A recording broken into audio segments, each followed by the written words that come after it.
स्वागत है दोस्तों वीसी क्लासेस में। और चलिए आज इस तीसरे प्रैक्टिस सेट में हम देखते हैं कि आपकी तैयारी कितनी हुई है। तो बढ़ते हैं अगले प्रश्न की तरफ। पहला प्रश्न है, कौन शब्द तद्भव है? तो इसमें दोस्तों आपका तद्भव शब्द भौरा होगा। आपका आंसर होगा ए। दूसरा प्रश्न है, मुद्री का तत्सम रूप है, यानी कि मुद्री का तत्सम रूप क्या है? तो दोस्तों इसका आंसर होगा मुद्रिका। आंसर सी आपका सही है। तीसरा प्रश्न पूछा है कि दीठी का तत्सम रूप है, यानी दीठी का तत्सम रूप क्या होगा? तो इसका होगा ऑप्शन ए दृष्टि। दोस्तों दृष्टि आपकी ऐसे लिखी जाएगी, टाइपिंग में थोड़ा मिस्टेक हो गया है। अगला प्रश्न है, कौन सा शब्द तत्सम है? तो दिए गए शब्दों में आपका तत्सम शब्द है शुश्रूषा, यानी कि ऑप्शन डी आपका सही आंसर है।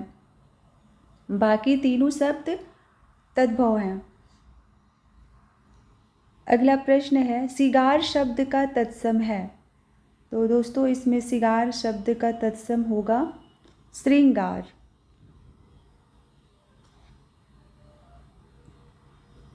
अगला प्रश्न देखते हैं। अगला प्रश्न है कि इनमें से कौन सा शब्द तत्सम नहीं है? तो दोस्तों इसमें आपका डी ऑप्शन जो है वो तत्सम नहीं है, क्योंकि इसका तत्सम होगा रात्रि। अगला प्रश्न है, तिक्त शब्द का तद्भव है। तो तिक्त शब्द का तद्भव होगा तीता, न कि तीखा। तिक्ता और तीखन ये कुछ भी नहीं होगा, ये तीनों ही शब्द असंगत हैं।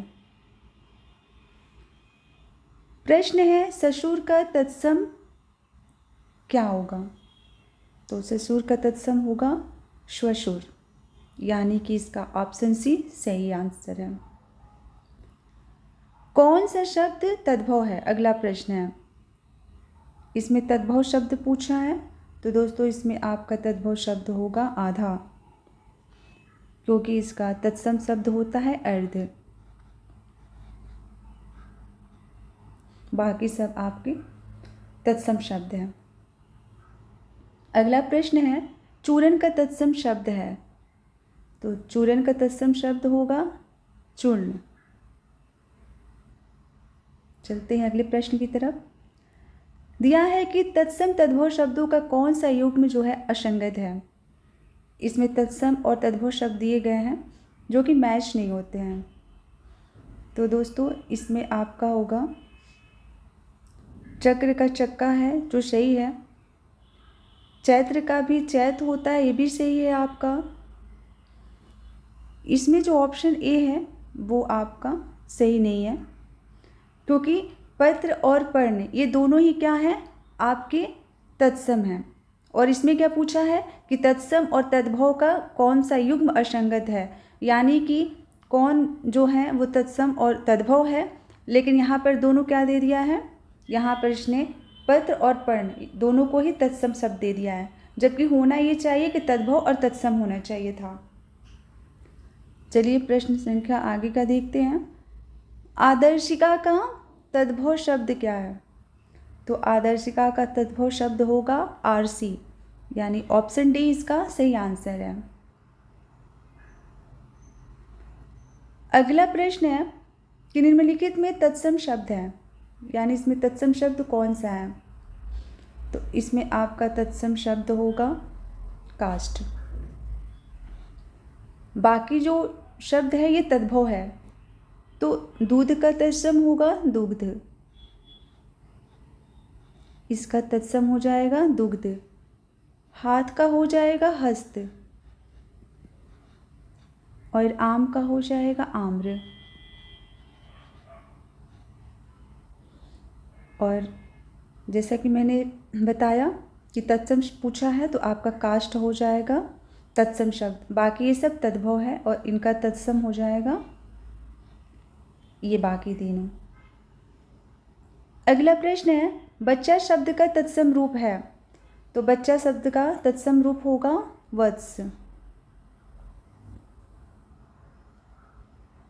अगला प्रश्न है दोस्तों कि निम्नलिखित में तत्सम शब्द है, इसमें दिए गए शब्दों में कौन सा तत्सम है? तो ये पक्ति शब्द आपका तत्सम शब्द है, तो ऑप्शन ए होगा, क्योंकि पक्ति का होता है तद्भव पंगत, जो कि ऑप्शन डी में दिया हुआ है इसका। और पंख का होता है पच,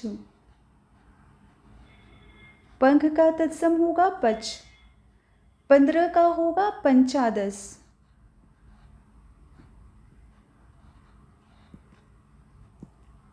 और पंगत का पक्ति हो जाएगा। तो इस तरह दोस्तों आपके और भी प्रश्न तैयार हो गए हैं। तो इसमें आपका तत्सम शब्द क्या होगा? पक्ति होगा। बाकी ये तीनों आपके ये तद्भव शब्द हैं। अगला प्रश्न है कि निम्नलिखित में तद्भव शब्द कौन सा है? तो इसमें आपका तद्भव शब्द है गयंत। बढ़ते हैं अगले प्रश्न की तरफ। प्रश्न है कि हस्ती किस शब्द का तत्सम रूप है? तो हस्ती जो है वो हाथी का तत्सम रूप है। हाथी का तत्सम क्या होता है? हस्ती होता है। अगला प्रश्न है कि दिए गए शब्दों में तद्भव शब्द है, तद्भव शब्द पूछ रहा है। तो दोस्तों दिए गए शब्दों में यहाँ तद्भव शब्द होगा आपका दाढ़ी, यानी ऑप्शन डी होगा। दाढ़ी का तत्सम जो होता है वो दष्टिका होता है। दाढ़ी का आपका क्या हो जाएगा? दष्टिका। नग्न का हो जाएगा नंगा, ये तद्भव हो जाएगा। नग्न आपका तत्सम है तो इसका होगा नंगा। और दक्षिण का होगा आपका दाहिना।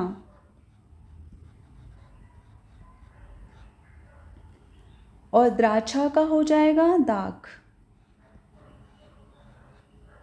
यहाँ पे भी आपके 3 प्रश्न और तैयार हो गए। तो आपने समझ लिया कि तद्भव यहाँ पर जो शब्द है वो दाढ़ी है, जिसका तत्सम शब्द क्या होगा? दष्टिका होगा। बाकी तीनों का भी तद्भव और तत्सम आपने समझ लिया। अगला प्रश्न है, उच्छ्वास शब्द का तद्भव रूप होगा वह क्या होगा? तो इसका होगा ऑप्शन सी उश्वास। अंतिम प्रश्न है कि भभूत का तत्सम शब्द है। भभूत का तत्सम शब्द क्या होगा? तो दोस्तों इसका होगा विभूति, यानी ऑप्शन ए आपका सही आंसर है। बाकी तीनों ही असंगत हैं। तो दोस्तों इसी तरह आप जुड़े रहिए वीसी क्लासेस से, और फिर आपकी अगली तैयारी हम इसी तरह करवाते रहेंगे। तो मिलते हैं अगली क्लास में।